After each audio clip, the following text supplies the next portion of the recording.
Hey guys, welcome back to Planet JeJuDa, and it is time for another Reddit Reacts Crochet / Knit Edition video. And I don't know about you all, but I have been really enjoying just typing in crochet or knit, seeing what piques my interest in stuff that's been posted in the past week. And and just taking it from there. We have gone from really interesting topics to very heartwarming, and of course, like last week, totally adorable with the cat, all about cats, crochet and knit related videos. Anyways, I thought I'd keep this going and do another. Let's see what stories I can come up with, or not come up with, but find. So grab a cup of something yummy and let's get to it. Oh, and by the way, I have not forgotten to do Am I the A-hole? I'm just trying to spread it out. I'm trying to figure out maybe once a month. Should I do it once a month? And see if we can find anything new? I like having new stories. So that's why I've kind of gone away from the Am I the A-hole, because a lot of the stories that I see are all stories that I've already done. So there you go. Let's see what we can find in our first story. All right, so for our first story, it literally posted 5 hours ago. Today for me is June 10th. I'm not sure when it'll be your what day it is for you, but as of right now, it is Tuesday, June 10th. This was posted 5 hours ago, and the tag or the title is Teaching Kids to Crochet? ? I mean, I'm all for it. I think it's something that would be exciting for a lot of people, and kids should get to do it too. So let's go ahead and read it. It is a relatively short discussion. It does say that it is a discussion. So this one should be relatively quickly. Let's get into it.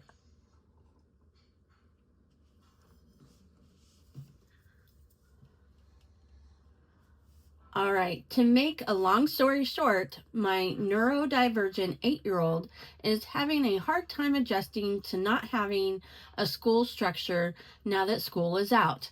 School's out for summer. Sorry, that was horrible. Anyways, I've been on a stuffed animal kick lately, and he has been super curious about the process and asking a lot of questions. I was wondering if you guys thought 8 was a good starting age for learning how, if he's interested, or if I'm crazy for even considering it. Gosh, shoot. As soon as they can, I would go ahead and do it. 8, I don't think 8's too young.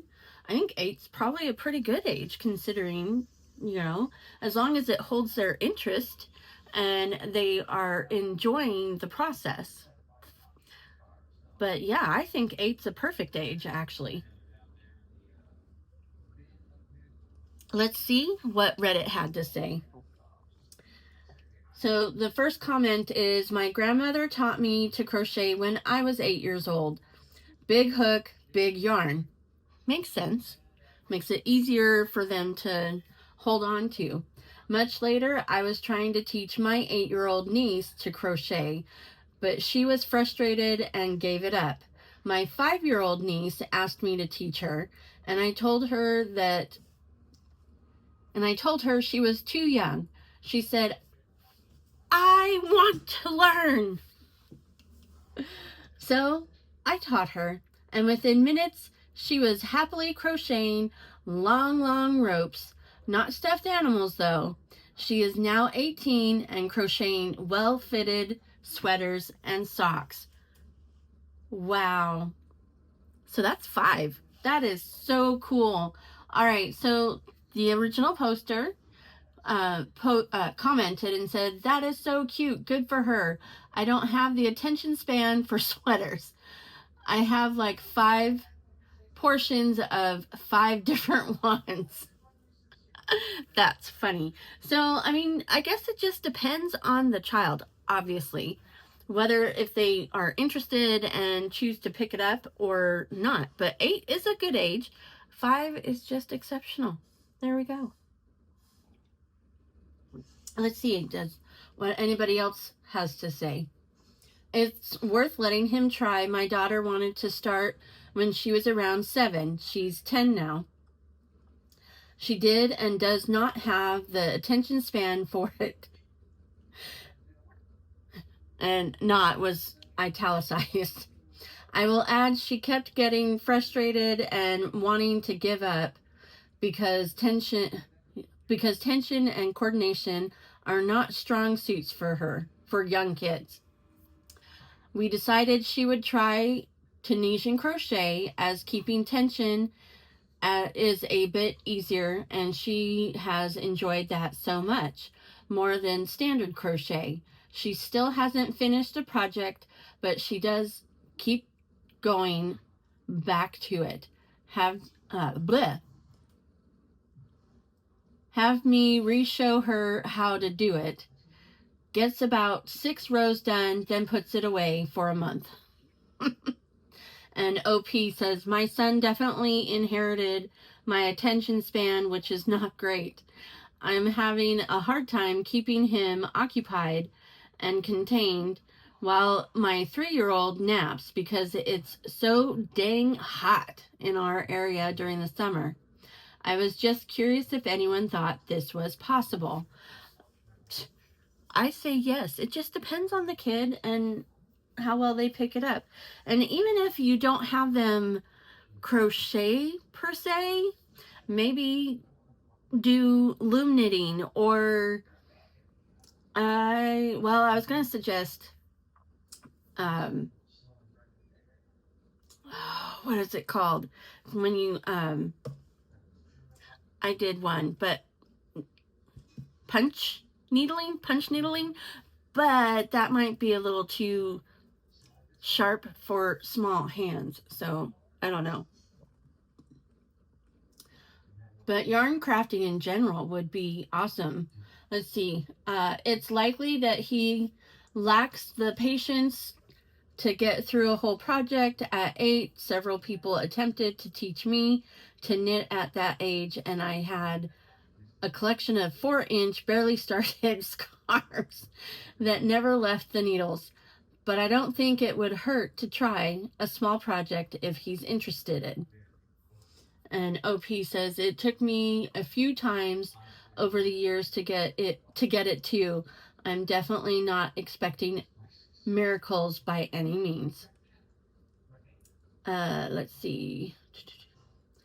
Someone else commented, I learned from my sister when I was 8 or 9, and my 6-year-old cousin asked me to teach her. As long as you can stay patient and understand that kids don't have the same dexterity as adults, I don't see anything wrong with teaching crochet to that age.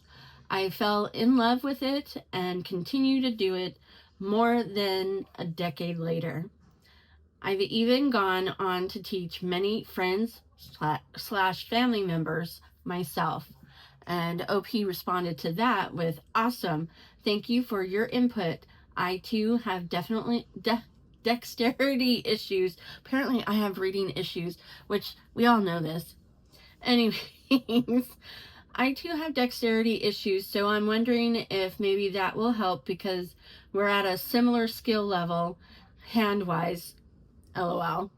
That is so sweet. You have the family history. My grandma taught me. Yeah, 100%. I think 8 is a great age. They have the understanding to do it, and then they're a little bit more adept to be able to do the motions with their hands. 5, that was awesome. If you can have a kid learn at 5, I mean, they just might be that gifted. I don't think anything is wrong with anybody trying to teach a child how to crochet or knit or anything for that matter, as long as they have the patience to keep doing it, because that's where people fall short. And I'm talking about the adults. They lose patience and get frustrated, and it gets the kid frustrated. And yeah, you just got to sit back, relax, and let what happens happen. And it's a learning process for everybody. So yeah, 8 is the perfect age. There you go. On to the next story. All right, so we're on to knit, and this one really intrigued me. This one was posted 5 days ago, and it said learning to knit in Japan in the 70s, and it is a discussion, and it just fascinated me. So let's just get into it. It is also another relatively short story, so we should get through it pretty quickly. Anyways, here we go. I just thought this might amuse some longtime knitters. I grew up in Japan, and my mother taught me to knit and crochet when I was young. The Japanese culture places a great deal of importance on doing something correctly and following rules, even more so back in the day. I picked up knitting again as an adult after many years. I just remembered the other day that I was told never to stop knitting in the middle of the row or put down my knitting without finishing a row, because it would lead to uneven tension. You were supposed to take utmost care to create a perfect fabric. No wonder I didn't stick with it back then. Things were so regimented that there was only one correct way to do everything. Do you have stories of knitting rules that you found not useful as you gained more experience? Very interesting. That is kind of amusing. Let's see what our first commenter said. And it's actually longer than the actual post. Anyways. Oh, that's interesting. When my mom taught me the basics of knitting, she also told me not to stop in the middle of a row.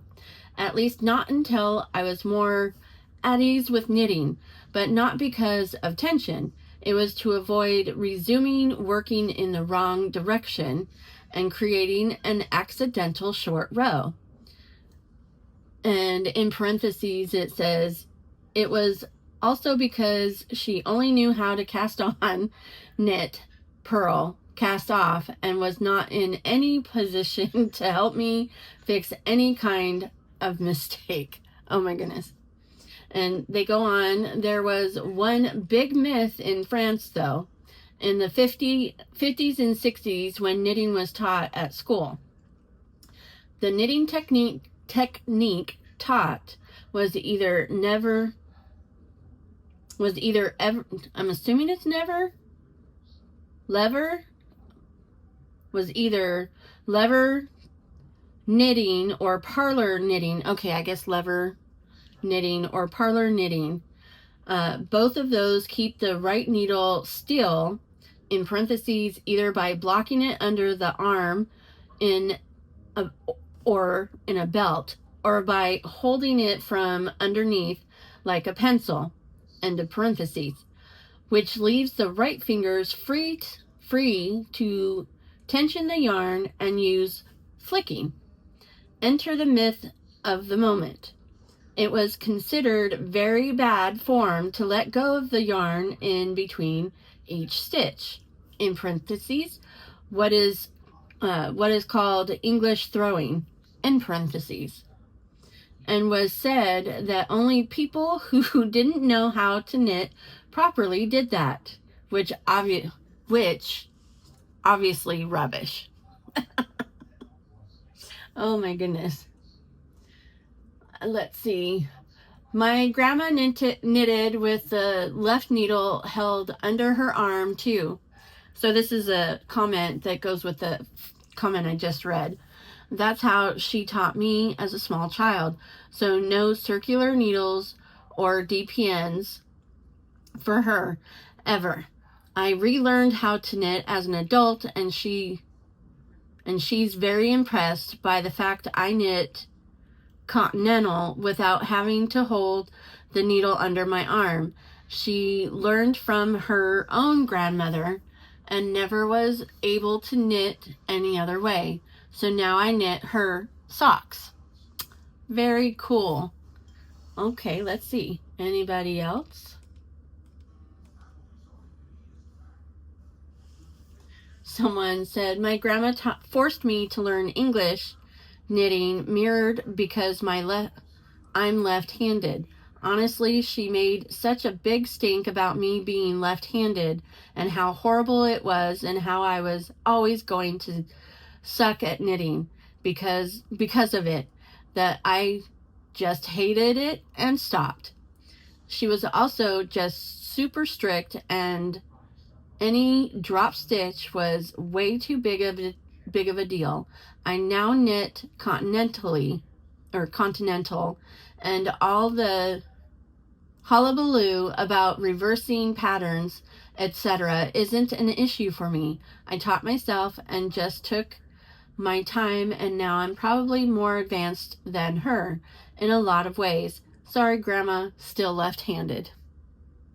Well, that's an interesting...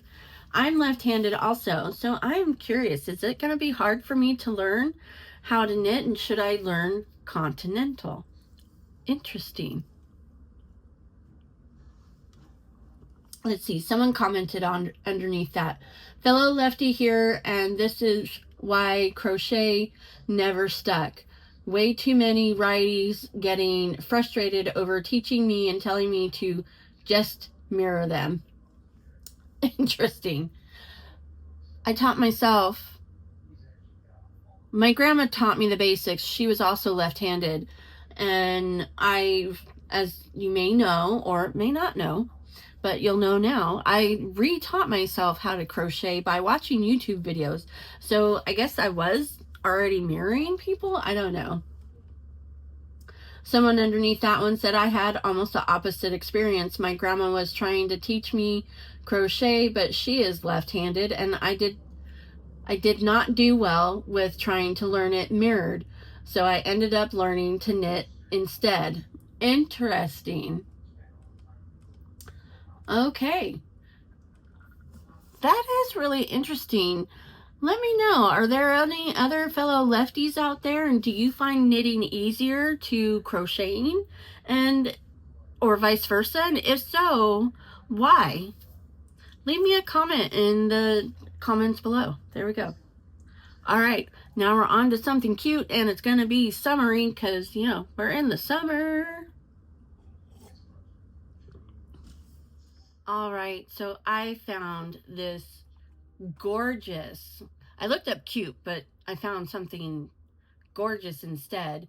It's a summer lace tee, as in t-shirt, and it is knitted. And oh my goodness, do you see that detail? That is absolutely stunning. And it looks like it's super thin, so very lightweight for the summer. Let's see. This is what the OP says about it. It's finished, and I'm pretty happy how it turned out. How could you not? That's gorgeous. It all started with yarn I bought during a U.S. visit. Oh, so they must be from outside of the U.S. On a fair. Can I read? Visit on a fair. Good night. Okay. And in parentheses, it says light fingering weight, 80% silk, 20% merino blend from the Miller Girls. I'm going to switch the picture over to here so that I can be a little bit closer because I'm having trouble reading. All right. So the picture is now going to be behind me, but you can enjoy. Let's see. Without a plan beyond a summer tea, in parentheses. In February, I started as a design draft that should feature a continuous shoulder construction combined with a shoulder saddle fitting to slight negative ease. All gibberish to me. I hope my knitters, I'm sure you guys understand what I'm just reading now. I cord edges for neck, sleeves, and body hems, and lace panels for front, back, and saddle sleeves. For the lace, I combined and modified some panels from the Hitomi Shida's Great Japanese Stitch Bible. And getting started was a challenge, so as so many things were going on at the same time, lace panels, short rows, continuous shoulder, in parentheses, modified to have less cramped increase, in parentheses, and I-cords. Once I could close in the round, things got much easier, and it took only some patience to finish body and sleeves. In parentheses, more detail on my Ravelry project page, and she leaves a link, and I will definitely put that link in there. It says, next year, this is the first comment. Next year, this is in the fair and get the blue ribbon. Oh, next year, enter this in the fair and get the blue ribbon, lady. As someone who designs their own knitwear, I am extremely impressed. Beautiful, clever, elegant. Wear it everywhere. Sadly, it will never cross anyone's mind that you knitted it yourself. And in parentheses, to say nothing of designing it. But you will know. And the original poster said, thank you so much for your kind comment. It means a lot to me. I admit it's fishing for compliments to post here, but you are right. In my environment, it's ultimately anybody. It's unlikely anybody will notice. Someone else said, this looks beautiful, great job. And they said, thank you. Someone else, gorgeous. What fair did you go to, if you don't mind my asking? The color and the lace is very elegant on you. And the OP said, this is in Bowlers Green, Ohio. So Bowlers, Bowlers. So I guess there's a fair in Bowlers Green, Ohio. Outstanding work, beautiful design, excellent fitting and form, and it looks like it will be very practical and comfortable to wear. OP says, thank you. Another comment, very well done and beautiful. Another comment, it's stunning. Gorgeous color too. Just gorgeous, so talented, stunning. This is gorgeous, masterful knitting. That's beautiful work. This is beautiful. I love the center panel, especially looks like lotus flowers. I would absolutely get this pattern if you ever publish it. And OP responds with, it would be a super difficult pattern to get started with publishing, but I might be able to share a recipe at some point. Wow. Wow, this is so chic. I bet it feels amazing. And OP responds, yes, it didn't get hot here in Germany. Oh, they're from Germany. It didn't get hot here in Germany yet, but I think it will be very comfortable to wear in summer. Beautiful, well done, absolutely gorgeous. I hope you feel pleased as punch every time you wear it. And OP responds with, I certainly do, thank you. Oh my goodness, all right, that was extraordinarily beautiful.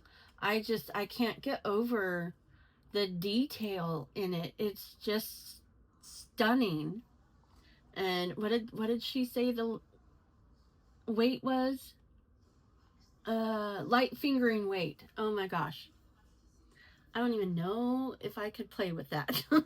Maybe knitting wise, I don't know if I could do it crochet wise, but I mean, never say never. right?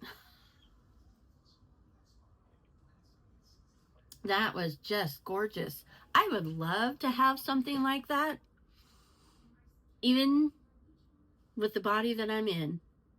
I would love to have it in a body that's more represented like hers, thin and whatnot, but I think I would love it even in the body that I'm in. Anyways, I hope you enjoyed today's video. If you did, I would love it if you would hit that like button. And if you'd like to be notified of any and all future uploads, hit the subscribe button. And don't forget to click all on that notification bell. And with that, remember, gravity works, guys.